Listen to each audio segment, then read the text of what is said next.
السلام علیکم listeners, welcome back to my channel.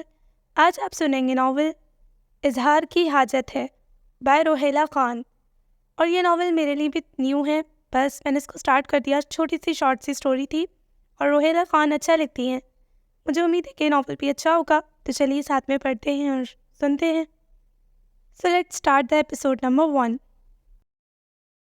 وہ اس کے سامنے بچوں کی طرح روئے جا رہی تھی اور وہ بڑے مزے سے بیڈ پر اوندھی لیٹی کارٹون فلم سے لطف اندوز ہو رہی تھی۔ کون سا غضب کر دیا تھا میں نے؟ ذرا سی کتاب ہی تو لی تھی۔ اے ناجی، سن رہی ہو نا؟ ہاں نہیں تو اتنی زور سے ڈانٹ دیا۔ اتنا کہہ کر وہ پھر اپنا رونے کا کورس مکمل کرنے لگی۔ ہاں تم کیوں بولو گی بھائی، تمہارا تو بھائی ہے نا، اتنی زور سے ڈانٹتے ہیں۔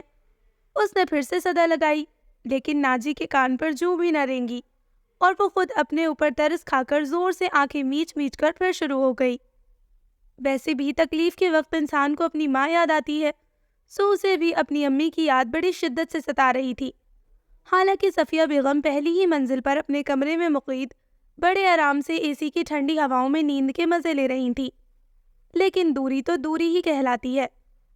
تقریباً 15 منٹ بعد فلم ختم ہوئی تو نازی بی بی نے ٹی وی آف کیا اور اس کی جانب رخ کیا۔ اب تک اس کے آنسو بھی خشک ہو چکے تھے اور وہ خود بھی خاصی پرسکون نظر آ رہی تھی، گویا موسم کافی بہتر ہو چکا تھا۔ ہاں تو تم کیا کہہ رہی تھی؟ اس نے تکیے کے نیچے چھپی چوئنگم نکالی اور اس کا ریپر اتار کر نہایت ہی بدتمیزی سے بیڈ پر پھینک دیا۔ تمہیں اس سے مطلب کہ میں مروں یا جیوں؟ وہ جلے بھنے انداز میں بولی تو بے ساختہ ناجی کی ہنسی چھوٹ گئی۔ اس وقت جا کر آئینے میں اپنی شکل تو ملاحظہ فرمائیے، بالکل احمق لگ رہی ہو۔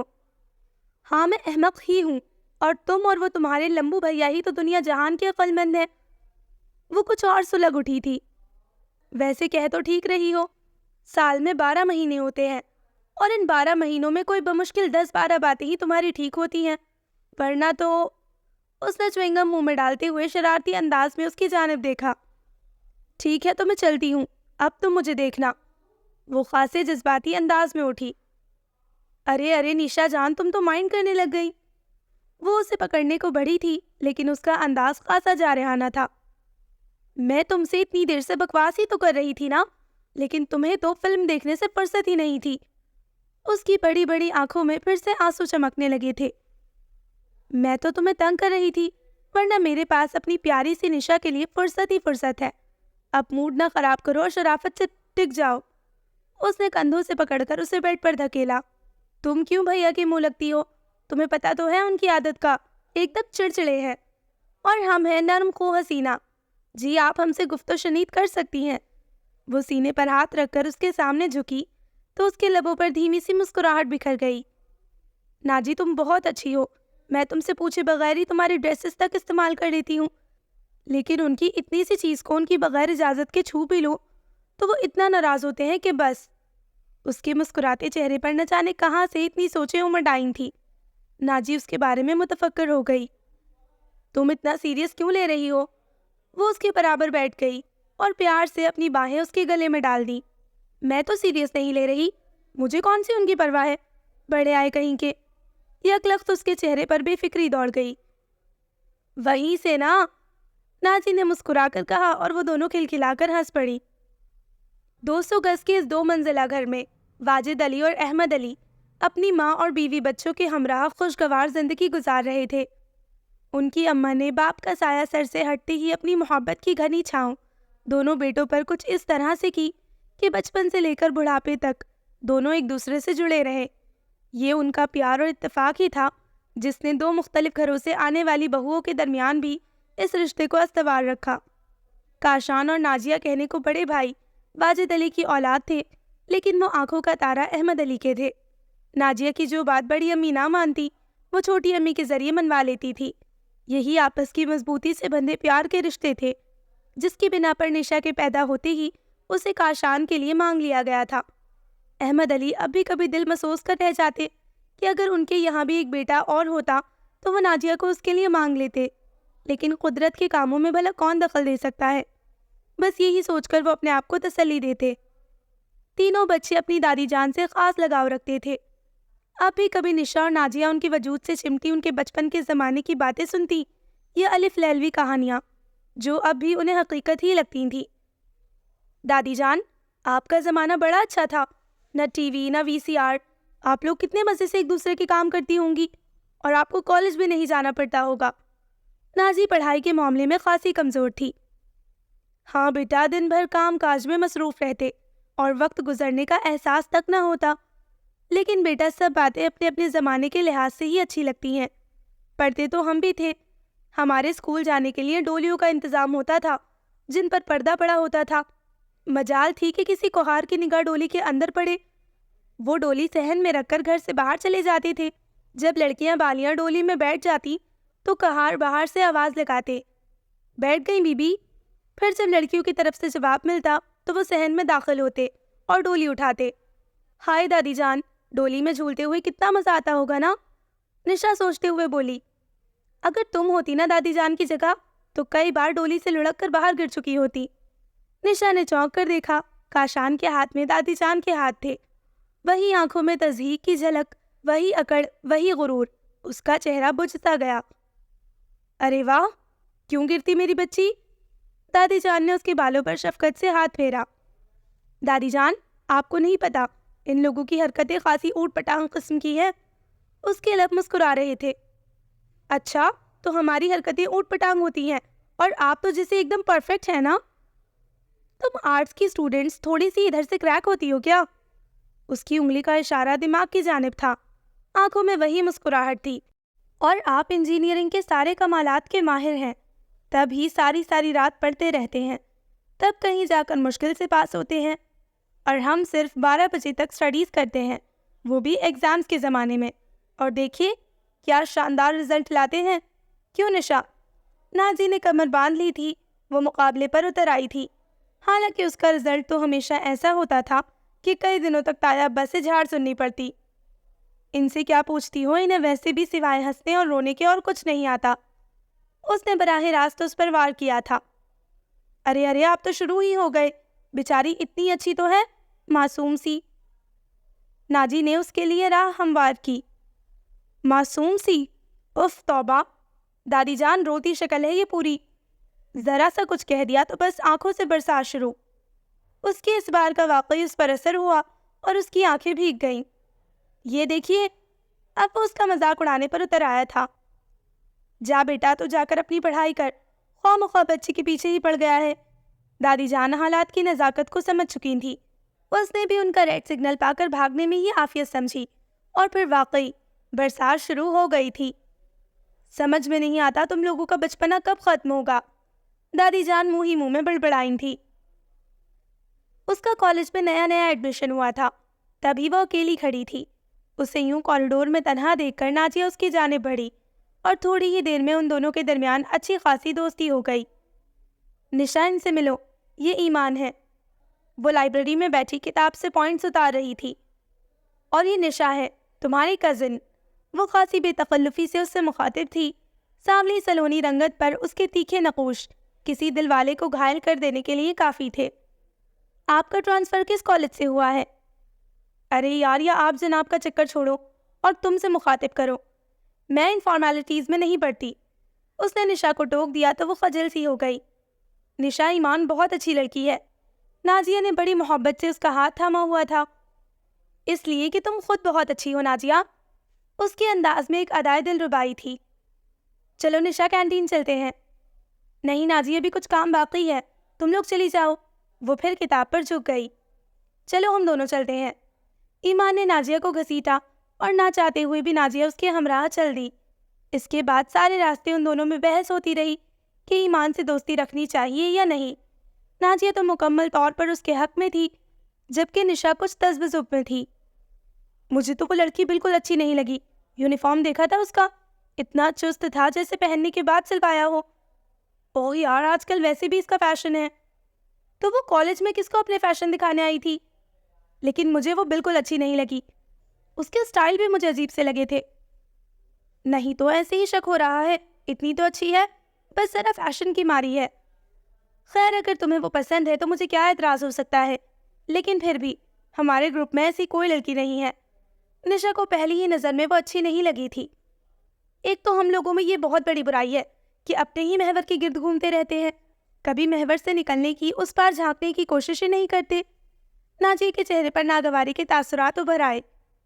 اوہو، تو کہہ تو رہی ہوں کہ کس نے منع کیا ہے ایمان سے دوستی کرنے کو، اور آپ جناب ہیں کہ محور اور گرد و پیش لے کر بیٹھ گئیں۔ اب اپنا منہ ٹھیک کر لو۔ اس لیے کہ شام کو فیروزہ پھپھو کے گھر بھی جانا ہے۔ ان کے ہینڈسم سے بیٹے کی اعلیٰ ڈگری حاصل کرنے کی خوشی میں ایک گرینڈ پارٹی کا انتظام کیا گیا ہے، جس میں خاص طور پر ماں بدولت اور ماں بدولت کی ادنا سی کنیز کو بطور خاص انوائٹ کیا گیا ہے۔ نشا کے چہرے پر شرارتی مسکراہٹ کھیل رہی تھی۔ وہ جانتی تھیں کہ فیروزہ پھپھو کے بیٹے رحمان کے ذکر پر ناجیہ کا موڈ خود بخود ٹھیک ہو جائے گا، اس لیے کہ فیروزہ پھپھو اپنے بیٹے کے لیے ناجیہ کے رشتے کا ارادہ پہلے سے ہی ظاہر کر چکی تھی، اور ایسا ہی ہوا۔ ناجیہ کے چہرے پر حیا کی لالی پھیل گئی تھی۔ ارے واہ، ادھر تو معاملہ ہی الٹ گیا۔ محترمہ، ابھی تو صرف پھپھو نے اپنی بیٹی کی تعلیم کی خوشی میں پارٹی دی ہے، دعوت ولیمہ نہیں دیا، جو آپ یوں سرخ گلاب کی طرح کھلی جا رہی ہیں۔ نشا کی بچی فضول میں ادھر ادھر کی ہانکے جاتی ہے۔ وہ بیچاری شرمندہ ہو گئی۔ کیا مشرقی شرم و حیا ہے! واہ واہ، آج کل کے زمانے میں ایسی شرم و حیا کہاں دیکھنے کو ملتی ہے؟ ارے کہاں ہے رحمان بھائی؟ ذرا آ کر یہ حسین نظارہ تو دیکھ لیں۔ وہ بآواز بلند اپنی رو میں بولے جا رہی تھی۔ ارے نشا کی بچی، اگر امی ابو نے سن لیا تو… ناجیہ نے اس کے منہ پر اپنا ہاتھ رکھ کر اس کا لاؤڈ سپیکر بند کرنے کی ناکام کوشش کی۔ سن لیا تو کیا ہوا؟ جب پیار کیا تو ڈرنا کیا؟ اس کا انداز کچھ شرارتی سا تھا۔ نشا، تمہیں تو بالکل شرم نہیں آتی۔ وہ اس سے ہار مان چکی تھی۔ جی ہاں، میں نے بے شرمی کا پورا کورس کر رکھا ہے، اگر آپ کہیں تو آپ کو بھی اپنے کورس میں شامل کر لوں۔ وہ بہت موڈ میں آ چکی تھی۔ جی نہیں، آپ خود ہی اپنے کورس سے مستند ہوتی رہیں، انشاءاللہ کبھی نہ کبھی تو افاقہ ہو ہی جائے گا۔ وہ کچھ چل کر بولی۔ افاقہ تو ہوتا رہتا ہے۔ اچھا، تبھی کاشان بھائی کے سامنے آپ کی جان جاتی ہے، اس لیے کہ وہ آپ کو لفٹ ہی نہیں کرواتے۔ ارے وہ مجھے لفٹ کیا کرائیں گے؟ ماں بدولت خود انہیں لفٹ نہیں کرواتی۔ وہ ذرا اکڑ رہی تھی اور ناجیہ اب اس کی اس حالت سے محظوظ ہو رہی تھی۔ تبھی ان کی ذرا سی ڈانٹ پر آنسوؤں کا سمندر بہا دیا جاتا ہے۔ ویسے آپس کی بات ہے ڈیئر، اپنے بھیا ذرا سی بھی رومانٹک نہیں ہے۔ وہ مذاق پہ اپنے دل کا سچ اگل رہی تھی۔ ارے تمہیں کیسے پتا؟ یہ تو مجھے پتا ہے نا کہ وہ کتنے رومانٹک ہے۔ ابھی پرسوں کی بات ہے کہ میں گلاب کے پودے سے ایک خوبصورت سا پھول توڑ رہی تھی کہ اتنے میں میرے پیچھے سے وہ آ گئے اور انہوں نے مجھے بڑے پیار سے پکارا۔ میں نے پلٹ کر دیکھا تو ڈیئر وہ رومانس میں پورے ڈوبے ہوئے کھڑے تھے۔ وہ خواب کسی کیفیت میں تھی اور اوپر چھت سے میں یعنی ادنا کنیز موتیا کے پودے کو پانی دے رہی تھی، اس لیے کہ ہمارے گھر میں گلاب کے پودے سرے سے ہیں ہی نہیں۔ ناجیہ نے اس کے خوبصورت سین کا بیڑا غرق کر دیا تھا۔ اوہو، یہ تو مجھے بھی پتا ہے کہ ہمارے گھر میں گلاب نہیں ہے، وہ ضد ہو کر بولی۔ تو پھر تم نے جاگتے میں یہ خواب کیسے دیکھ لیا؟ ارے میری جان، تمہارے ساتھ یہ ہونا ہے کہ بھیا کی تو تعلیم ختم ہونے والی ہے، بس جیسے ہی وہ نوکری پر لگے تم دلہن بن کر پچھلی منزل میں شفٹ ہو جاؤ گی، رہ گئی تمہاری ایجوکیشن تو تم اور تمہارا ککو ایک ساتھ ہی ایگزام دے دینا۔ ناجیہ نے ایک دم ہی اس کی پریم کہانی کا قصہ پاک کر دیا تھا۔ لیکن ڈیئر، یہ ککو کون ہے؟ وہ تھوڑی پر انگلی رکھ کے سوچ میں گم ہو گئی تھی۔ میرا بھتیجا، وہ زیر لب مسکرائی۔ تمہارا بھتیجا؟ لیکن تمہارا تو… او ناجیہ کی بچی! اس کے شرارتی انداز نے اسے سب کچھ سمجھا دیا تھا۔ وہ اسے پکڑنے کے لیے اس کے پیچھے دوڑی، لیکن ناجیہ خاصی برق رفتار تھی۔ وہ زن سے کمرے سے نکل کر یہ جا اور وہ جا، البتہ نشا اپنے اوپر قابو نہ رکھ سکی اور سامنے سے آتے ہوئے کاشان سے بری طرح ٹکرا گئی۔ اسے تو دن میں ہی تارے نظر آ گئے تھے۔ سر بری طرح چکرا کر رہ گیا۔ اس نے دونوں ہاتھوں سے اپنا سر تھام لیا۔ دیکھ کر نہیں چل سکتی؟ ہر وقت بچوں کی طرح ہنگامہ برپا کیے رکھتی ہو، انتہائی فضول لڑکی ہو تم۔ وہ خاصا غضبناک ہو رہا تھا۔ اس کی ٹکراؤ کی وجہ سے اس کے ہاتھ سے کمپیوٹر ڈسک زمین پر گر کر ٹوٹ چکی تھی۔ وہ کاشان بھائی… ناجیہ… وہ منمنائی۔ ہاں، پتہ نہیں کیا مصیبت ہے۔ وہ کچھ سنے بنا ہی ڈسک کے ٹکڑے جمع کرنے زمین پر جھک گیا۔ شرمندگی اور بے عزتی کے ملے جلے جذبات سے اس کی عجیب کیفیت تھی۔ وہ بت کی طرح اپنا سر تھامے کھڑی تھی۔ اس کی آنکھوں میں نمی اتر آئی تھی، شاید تکلیف کی شدت سے یا اس کے زہر آلود جملوں کے رد عمل کے طور پر۔ ڈسک کے ٹکڑے جمع کر کے وہ سیدھا کھڑا ہوا۔ اب کھڑی منہ کیا دیکھ رہی ہو؟ ویسے کوشش یہ کرو کہ میرے راستے میں نہ آیا کرو، اس لیے کہ تمہیں تو طوفان بدتمیزی مچانے کی خاصی پریکٹس ہے۔ اس کی قہر آلود نگاہوں سے اس کا دل بھر آیا اور وہ تیزی سے زینہ اتر گئی۔ اف خدایا، کتنی بے عزتی کی ہے اس نے میری۔ وہ اپنے بیڈ پر دراز اپنا تکیہ آنسوؤں سے بھگو رہی تھی۔ ٹھیک ہی تو کہتی ہے نازیہ اس کے بارے میں، وہ ہے ہی اتنا کٹھور، لیکن کیوں ہے وہ ایسا؟ کیوں کرتا ہے ایسا سلوک وہ میرے ساتھ؟ وہ خود اپنے آپ سے سوال جواب کر رہی تھی۔ کیا میں اسے اس حد تک ناپسند ہوں کہ وہ میرا اپنے راستے میں آنا بھی پسند نہیں کرتا؟ کیوں کرتا ہے اتنی انسلٹ؟ نشا بیٹا، بھائی تمہارے کپڑے درزی کے یہاں سے آ گئے، تم ذرا چیک تو کر لو، ورنہ پھر وہی جھک جھک۔ ایک تو درزیوں کے نخرے بہت بڑھ گئے ہیں۔ امی نے کمرے میں داخل ہوتے ہی اپنی کہانی شروع کر دی، اس لیے وہ اس کا آنسو سے تر چہرہ نہ دیکھ سکی۔ اس نے جلدی سے دوپٹے سے اپنا منہ رگڑ ڈالا، لیکن اس کی آنکھوں میں پھیلی سرخی اس کے اندر کے درد کی غمازی کر رہی تھی۔ نازیہ اپنے کپڑوں کا سن کر فوراً دوڑی دوڑی آئی تھی۔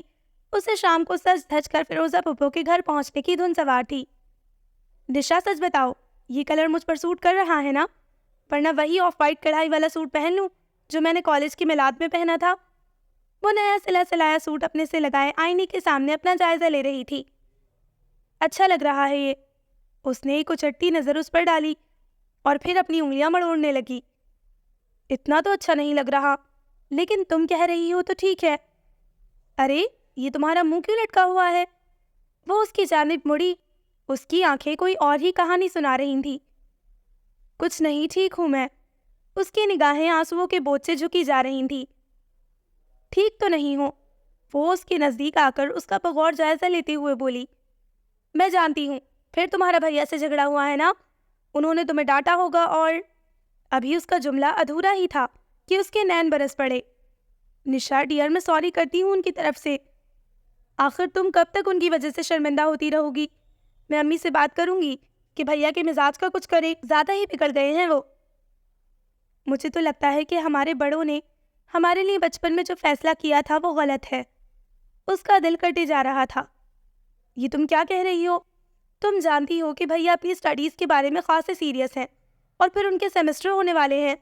ویسے بھی وہ اپنی اسٹڈیز کی وجہ سے خاصے اپسٹ رہتے ہیں۔ وہ مجھ سے کب سیدھے منہ سے بات کرتے ہیں، اور دادی، چچا اور چھوٹی امی کے علاوہ وہ امی ابو تک سے زیادہ بات نہیں کرتے، بالکل مہمانوں کی طرح رہتے ہیں۔ اب تم ہی بتاؤ، کیا بچپن میں وہ ایسے ہی تھے؟ ہاں، بچپن میں تو ایسے نہیں تھے۔ اس کو اب بھی اچھی طرح یاد تھا کہ بچپن میں وہ نازیہ اور اس سے لے کر سائیکل پر سیر کرایا کرتا تھا۔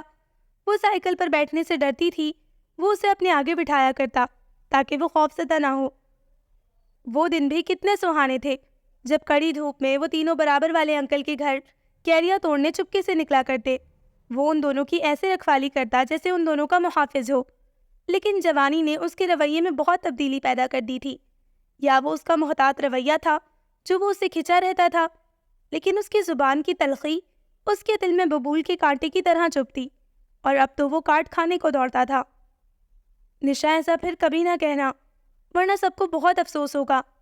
نازیہ کا انداز سمجھانے کا تھا۔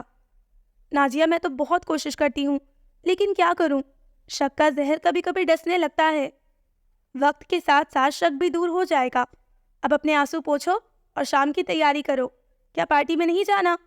اس نے محبت سے اس کے گال تھپتھپائے تھے۔ وہ آئینے کے سامنے کھڑی اپنا جائزہ لے رہی تھی کہ نازیہ ٹپک پڑی۔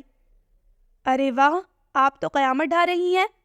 اس نے ستائش بھری نگاہ سے اس کا جائزہ لیا تھا۔ اچھا، اب مکھن نہ لگاؤ، ویسے یہ سوٹ تم پر بہت جچ رہا ہے۔ رحمان بھائی کے علاوہ اگر کسی اور کی نظر عنایت ہو گئی تو ڈیئر مشکل ہو جائے گی تایا ابو کے لیے۔ ایک انار اور دو بیمار۔ اچھا، فضول باتیں نہ کرو اور جلدی سے مجھے اپنی سلور جولری دو۔ ویسے ایک بات اطلاعاً عرض کر دوں کہ کاشان بھائی فی الحال نہیں جا رہے۔ وہ جولری لینے اپنی الماری کی طرف مڑی۔ تو مجھے کیوں بتا رہی ہو؟ اتنا کچھ اس سے سن لینے کے بعد بھی اس کا پاگل دل ایک دم بجھ سا گیا تھا۔ کبھی کبھی اسے اپنے آپ پر غصہ بھی آتا کہ وہ اس کے لیے مرے جاتی ہے اور وہ اکڑے جاتا ہے، تو پھر وہ اس کی طرح کیوں نہیں ہو جاتی؟ لیکن شاید اوپر والے نے اس کا وجود ہی موم سے بنایا تھا جو وہ یوں بات بات پر پگھل جاتا تھا۔ پارٹی میں بھی اس کا دل نہیں لگ رہا تھا، البتہ نازیہ صاحبہ خاصی چہک رہی تھی۔ فیروزہ پھپھو تو اس پر صدقے واری ہو رہی تھی۔ وہ فیروزہ پھپھو کے وسیع لان کے ایک نسبتاً سنسان گوشے میں جا کر بیٹھ گئی۔ کاش وہ ظالم ایک نظر دیکھ لیتا تو کیا ہو جاتا؟ میرا دل کیوں چاہ رہا ہے کہ وہ مجھے دیکھتا، میری تعریف کرتا۔ اب میں اتنی بری بھی نہیں ہوں۔ پھر وہ کچھ کیوں نہیں بولتا؟ یہ دراڑ ہمارے بیچ کیوں بڑھتی جا رہی ہے؟ وہ الجھ رہی تھی، اپنے آپ سے لڑ رہی تھی۔ نشا دیکھو تو کون آیا ہے؟ ناجیہ کی آواز نے اس کے اندر ابھرنے والے طوفان کو روک دیا تھا۔ ایمان کو اپنے سامنے دیکھ کر وہ لمحہ بھر کے لیے حیران رہ گئی۔ یہ وہی لڑکی تھی جس نے آج صبح ہی اس کی ملاقات ہوئی تھی۔ دوپہر کو ناجیہ سے اس کی بحث ہوئی اور اب وہ پھر سے اس کے سامنے موجود تھی۔ What a surprise! آپ یہاں؟ نشا نے زبردستی اپنے چہرے پر مسکراہٹ سجائی۔ دراصل ہم اس محلے میں نئے شفٹ ہوئے ہیں۔ یہ برابر والا گھر ہمارا ہی تو ہے، اور یہ تم نے پھر آپ جناب کا تکلف شروع کر دیا، ایمان نے کہا۔ سوری، دراصل مجھے عادت نہیں ہے نئے لوگوں سے اتنی جلدی بے تکلف ہونے کی، اور ہم میں ایک یہی خوبی ہے کہ ہم بہت جلد بے تکلف ہو جاتے ہیں۔ میرا خیال ہے کہ یہ ایک اچھی عادت ہے، کیوں ناجیہ؟ ہاں اور کیا۔ اور نشا، یہ تم کیا اکیلے کونے میں منہ لٹکا کر بیٹھی ہو؟ ادھر سب تمہیں پوچھ رہے ہیں۔ اچھا تم چلو، میں آتی ہوں، اس نے اسے بھیجنا چاہا۔ ایمان کو دیکھ کر ایک ناخوشگوار سے احساس نے اس کی طبیعت کو مزید بوجھل کر دیا تھا۔ ناجیہ ایمان کا تعارف سب سے کروا رہی تھی۔ ایمان بہت جلد ان لوگوں میں گھل مل گئی۔ ابھی کھانا شروع نہیں ہوا تھا کہ وہ آ گیا۔ سفید کلف لگے شلوار قمیض میں اس کی مردانہ فصاحت خاصی نکھر گئی تھی۔ اسے دیکھتے ہی اس کے دل کی کلی کھل گئی تھی۔ اسے خود بخود احساس ہو رہا تھا کہ اب وہ مسکرا رہی ہے۔ شکر ہے بھیا کہ آپ کھانے سے پہلے ہی آ گئے، ورنہ سب یہی سمجھتے کہ آپ صرف کھانا کھانے آئے ہیں۔ ناجیہ نے اسے پکڑ لیا۔ اس کی یہ بات سن کر وہ مسکرا دیا۔ مسکراتے ہوئے وہ اور بھی دلکش دکھائی دے رہا تھا۔ اگر فیروزہ پھپھو اور رحمان بھائی اتنا اصرار نہ کرتے تو یقیناً اس وقت بھی میں نہ آتا۔ تم لوگ تو ہو نا، پھر میری کیا ضرورت تھی؟ ضرورت تو تھی، ورنہ ہم آپ کے دیدار سے محروم رہتے، ایمان پٹ سے بولی تھی۔ لمحہ بھر کے لیے تو اسے بھی کچھ نہ سوجھا اور وہ اسے حیرت سے تکتا رہا۔ ناجیہ اور نشا بھی اس کے اس جملے پر بھونچکا رہ گئی تھی۔ آپ کی تعریف؟ اس نے اپنے آپ کو نارمل کرتے ہوئے ناجیہ سے اس کی جانب اشارہ کرتے ہوئے پوچھا۔ یہ ایمان ہے بھائی، میرے ساتھ کالج میں پڑھتی ہے، ابھی نیا ہی ایڈمیشن ہے ان کا۔ اتفاق سے آج ہی ہماری ان سے دوستی ہوئی ہے کالج میں، اور یہاں پر بھی اتفاق ہی ہوا کہ فیروزہ پھپھو کے پڑوس میں ہی یہ شفٹ ہو گئی ہے، اور اتفاق سے ہی ہم سے ان کی آج ملاقات بھی ہو گئی۔ وہ اب مسکراتا ہوا اس کی جانب دیکھ رہا تھا۔ نشا کو یوں محسوس ہوا جیسے کسی نے کانچ کا نازک گلدان بلندی سے زمین پر پھینک دیا ہو۔ اس کا یہ لہجہ اس کے لیے بالکل اجنبی تھا۔ قسمت والے ہیں آپ، ورنہ ایسے نصیب بہت کم لوگوں کے ہوتے ہیں۔ ایمان کی مترنم ہنسی اس کے دل پر بجلی کی طرح گری تھی۔ شاید ناجیہ کو بھی کچھ عجیب سا محسوس ہوا تھا۔ ایمان، بھیا اور نشا کی منگنی بچپن میں ہی طے پا گئی ہے، اس نے نہایت ہی بھوندے انداز میں اپنا جتن پیش کیا تھا۔ کاشان نے اس کی جانب گھور کر دیکھا، جیسے اس طرح سے منگنی کے بارے میں ایمان کو بتانا اچھا نہ لگا ہو۔ ریئلی؟ ایمان کی آنکھیں حیرت سے پھیل گئیں۔ نشا تم بہت لکی ہو جو تمہیں ان جیسا ہینڈسم شخص ملا۔ ویسے ابھی تک آپ نے اپنا نام نہیں بتایا۔ اس نے نشا کو نظر انداز کرتے ہوئے اپنا رخ پھر کاشان کی جانب کیا تھا۔ مجھے کاشان کہتے ہیں، کاشان واجد۔ ایک لڑکی کے منہ سے اپنی تعریف سن کر وہ خاصا پھول گیا تھا، اور یہ تو مرد کی فطرت میں شامل ہے کہ وہ اپنی مدح سرائی کرنے والوں کے حلقے کو وسیع سے وسیع تر کر کے بھی پرسکون نہیں رہتے، اور پھر اگر تعریف کرنے والا صنف مخالف سے ہو تو پھر سرشاری کا جذبہ دو آتشہ ہو جاتا ہے۔ اور کچھ ایسا ہی اس کے ساتھ بھی ہو رہا تھا۔ وہ دونوں ہونقوں کی طرح کھڑی تھی، اور وہ ایمان کے ساتھ بات بات پر بلند و بانگ قہقہے لگا رہا تھا۔ یہ وہ کاشان تو نہ تھا جو گھر پر کتاب کا کیڑا بنا رہتا تھا، یہ تو کوئی اور ہی کاشان کی تصویر تھی جو انہیں حقیقت کا روپ دکھا رہی تھی۔ اس سے مزید اب وہاں پر کھڑا نہیں ہوا گیا، اور وہ اسی کونے میں چلی آئی جہاں کچھ دیر پہلے بیٹھی وہ اس کے نہ آنے پر اپنا دل جلا رہی تھی۔ وہ آیا بھی، لیکن اس طرح کہ اس کے آنے پر ہی اس کا دل خود چور چور ہو گیا۔ اگر اس کا بس چلتا تو وہ دوڑ کر وہاں سے چلی آتی جہاں اس کے وجود پر نظر نہ آنے والی ضربیں پڑ رہی تھیں، اور وہ اپنی ہی آگ میں سلگ رہی تھی۔ اس نے تو بچپن سے ہی اپنے من میں صرف کاشان کی تصویر سجا رکھی تھی، یا شاید یہ بھی اس مشرقی طرز عمل کا نتیجہ تھا جس کے تحت اسے کاشان سے منسوب کر دیا گیا تھا، اور وہ اپنے تمام حقوق اسی کے پاس گروی سمجھتی آئی تھی، لیکن آج کاشان کا یہ نیا روپ دیکھ کر وہ جھنجھلا اٹھی تھی۔ کیا وہ میرا فیانسے ہے؟ اس کے من سے بار بار یہ سوال بڑی شدت سے ابھر رہا تھا۔ کیا اس کے دل میں واقعی میرے لیے کوئی گوشہ خالی نہیں؟ ایک ہوک سی اس کے دل کو بے چین کر رہی تھی۔ تو پھر کیوں میرا من اس کے لیے پاگل ہوا جاتا ہے؟ آخر کار اس کے لیے برداشت کرنا مشکل ہو گیا تو وہ سسک پڑی۔ دادی جان کے کمرے میں باقاعدہ خفیہ میٹنگ جاری تھی، اور میٹنگ کا سب سے اہم پوائنٹ ناجیہ کی شادی تھا، کیونکہ فیروزہ پھپھو نے اب واضح طور پر دادی جان کے سامنے ناجیہ کے لیے رشتہ دے دیا تھا، اور چونکہ یہ اس گھر کی پہلی شادی کا مسئلہ تھا، لہٰذا غور و فکر سے اس نازک مسئلے پر مل جل کر سوچا جا رہا تھا۔ میرا تو خیال ہے کہ پہلے ناجیہ کو اپنی تعلیم مکمل کر لینے دے تو بہتر رہے گا۔ واجد علی کو بچپن سے ہی اس کی تعلیم کی فکر تھی، حالانکہ وہ اچھی طرح سے اپنی بیٹی کی قابلیت سے واقف تھے۔ کہتے تو تم ٹھیک ہو بیٹا، لیکن ناجیہ کی یہ عمر شادی کی ہے، اور اس عمر میں بچیوں کی شادی ہو جانی چاہیے۔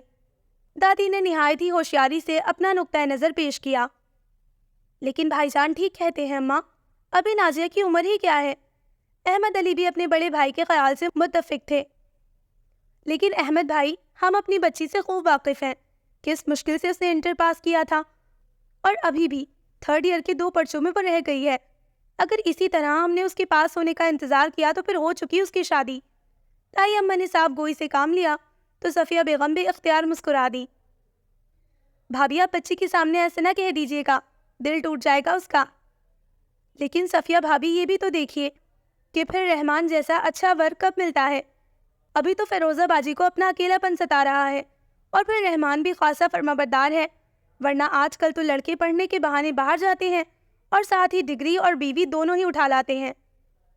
بھائی بیگم، بات تو تم نے بالکل درست کہی کہ رحمان جیسا قابل لڑکا نصیب والوں کو ہی ملتا ہے۔ میں بھی یہی کہہ رہی ہوں کہ بس اس نیک کام میں دیر نہ کرو۔ مجھے تو فیروزہ کے سسرال میں بھی اس کے خاصے امیدوار نظر آ رہے تھے۔ دادی اماں کچھ متفکر سی تھیں اور اس رشتے کو ہاتھ سے گنوانا نہیں چاہتی تھیں۔ کتنا ہی اچھا ہوتا کہ ناجیہ کے ساتھ ساتھ نشا کو بھی اپنی بہو بنا لیتے، لیکن کاشان کی پڑھائی کی وجہ سے کتنا انتظار کرنا پڑ رہا ہے۔ تائی اماں بڑے ارمان سے بولی، ارے بیٹا، نشا کون سی دور ہے تمہاری نظروں سے؟ ذرا کاشان کے امتحان ہو جائیں تو اس کی نوکری لگنے کا بھی انتظار نہ کرنا، اور پڑھوا دینا 2 بول۔ دادی اماں کھل اٹھی تھیں۔ لیکن پہلے ناجیہ کے بارے میں تو فیصلہ کر لیں۔ احمد علی خاصی دیر بعد بولے تھے۔ بھیا، آپ سب نے مل کر فیصلہ تو کر ہی دیا ہے کہ ناجیہ کے لیے رحمان میاں کا رشتہ منظور ہے، تو بس فیروزہ باجی کو یہ خوشخبری دے دی جائے گی۔ واجد علی کے کندھوں کا بوجھ اب کم ہو چکا تھا۔ ماشاءاللہ ماشاءاللہ، بڑی بہو، اب جلدی سے سب کا منہ میٹھا کرواؤ، دادی اماں نے کہا۔ لیکن اماں، ڈاکٹر نے تو آپ کو میٹھے سے پرہیز بتایا ہے۔ دادی اماں نے اماں کو ڈاکٹر کی دھمکی سے باخبر کیا، لیکن آج وہ کسی کے سننے کی موڈ میں نہ تھی۔ ارے چھوڑو ڈاکٹر کو، انہیں کیا پتا کہ خوشیوں کی مٹھاس مٹھائیوں کی مٹھاس سے کہیں زیادہ ہوتی ہے۔ اب تم میری خوشیوں کو تو نظر نہ لگاؤ۔ ارے اماں، اللہ سدا آپ کی خوشیوں کو اور آپ کو سلامت رکھے۔ صفیہ بیگم نے مسکرا کر انہیں دعا دی۔ جیتی رہو، سدا خوش رہو، جگ جگ جیو میرے بچوں۔ دادی جان کو اپنی محبت کے اس ننھے سے لگائے بیج کا ثمر مل رہا تھا، جو برسوں پہلے انہوں نے اور ان کے مرحوم شوہر نے بڑی چاہت سے اس گھر کے آنگن میں بویا تھا۔ وہ دوڑی دوڑی اس کے کمرے میں آئی، اس کا سانس پھول رہا تھا اور چہرے پر ہوائیاں اڑی تھیں۔ اس کا یہ حال دیکھ کر ناجیہ کا دل دھک سے رہ گیا۔ کیا ہوا نشا؟ وہ ریموٹ قالین پر پٹک کر اس کی جانب لپکی۔ بہت برا ہوا ناجی، بہت برا۔ وہ اپنے دل پر ہاتھ رکھ کے قالین پر ڈھیر ہو گئی۔ نشا پلیز بتاؤ کیا ہوا؟ اس کا دل بڑی زور سے دھڑک رہا تھا۔ دادی جان نے، اس نے خوفزدہ نظروں سے اس کی جانب دیکھا۔ ہاں بولو نشا، دادی جان نے۔ اس کے ہاتھ کپ کپا رہے تھے، وہ اس کے پاس ہی بیٹھ گئی۔ دادی جان نے رحمان بھائی کے رشتے کو منظور کر لیا۔ یہ کہہ کر وہ زور زور سے قہقہے لگانے لگی۔ وہ اب قالین پر لوٹ رہی تھی۔ نشا کی بچی، بہت ذلیل ہو تم نے تو میری جان ہی نکال دی تھی۔ اچھا جی، تو آپ کی جان ہے وہ پڑھاکو صاحب۔ نشا، تم انتہائی فضول لڑکی ہو، اتنا سسپینس پھیلانے کی کیا ضرورت تھی؟ وہ ناراض نظر آ رہی تھی۔ تو پھر مزہ کیسے آتا ڈیئر؟ اس میں مزے سے کیا مراد ہے آپ کی؟ ذرا وضاحت فرمائیں گی؟ وہ تو نک کر بولی، دیکھو نا، تمہیں فیروزہ پھپھو نے رحمان بھائی کے لیے پسند کیا اور رحمان بھائی تمہیں بھی پسند ہے. پھپھو نے رشتہ دیا اور گھر والوں نے اسے فوراً منظور کر لیا. اب تمہاری شادی ہو جائے گی. کتنی سیدھی، بالکل تیر کی طرح سیدھی ہے تمہاری پیار کی داستان، جس کا یہی ہیپی سا اینڈ ہے. وہ مسکرا رہی تھی جبکہ نازیہ کے چہرے پر مختلف سے زاویے بن رہے تھے. تو آپ کا کیا خیال ہے کہ میری کہانی میں ڈھیر سارے ولن آتے اور میں رو رو کر اپنے محبوب کے لیے گانے گاتی اور آخر میں ہیرو ہیروئن ایک دوسرے سے مل جاتے اور پھر تماشائی سنیما ہال میں کھڑے ہو کر تالیاں بجاتے؟ بالکل، لیکن تم تو بالکل فلمی سی باتیں کر رہی ہو. اس ٹریک کو ہم تھوڑا سا چینج بھی کر سکتے ہیں. مثلاً وہ بھی مزید بکنے کے موڈ میں تھی کہ ناجی نے اس کے آگے ہاتھ جوڑ دیے. خدا کو مانو نشا، یہ سب کچھ کہانیوں، ڈراموں اور فلموں تک ہی اچھا لگتا ہے. حقیقت میں یہ سب کچھ نہایت ہی بھیانک ہوتا ہے. لوگوں میں جس طرح کی باتیں پھیلتی ہیں، اپنے گھر والوں کا نام خراب ہوتا ہے. لوگ سیدھی سچی بات کے بھی فسانے گھڑ لیتے ہیں، اور پھر ہم لڑکیاں تو ویسے بھی کچے گھڑے کی مانند ہوتی ہیں، بہت جلد پگھل جاتی ہیں، کبھی محبت کی آگ میں تو کبھی نفرت میں، ورنہ یوں ہی لوگوں کی نظریں ہی مار دیتی ہیں ہمیں. وہ خاصی سنجیدہ ہو گئی تھی. ناچیا میں مذاق کر رہی تھی. وہ خاصی شرمندہ ہو چکی تھی. مذاق میں بھی الٹی سیدھی باتیں منہ سے نہیں نکالتے. خدا نہ خواستہ اگر تمہارے اور کاشی بھائی کے درمیان. پلیز ناجیہ آگے کچھ مت کہنا. ابھی اس کا جملہ ادھورا ہی تھا کہ اس نے جھٹ سے اس کے ہونٹوں پر ہاتھ رکھ دیا. اس کا چہرہ یکدم فق ہو گیا تھا. میں جانتی ہوں کہ تم بھیا کو بہت چاہتی ہو. اللہ کرے تم دونوں ہمیشہ سکھی رہو.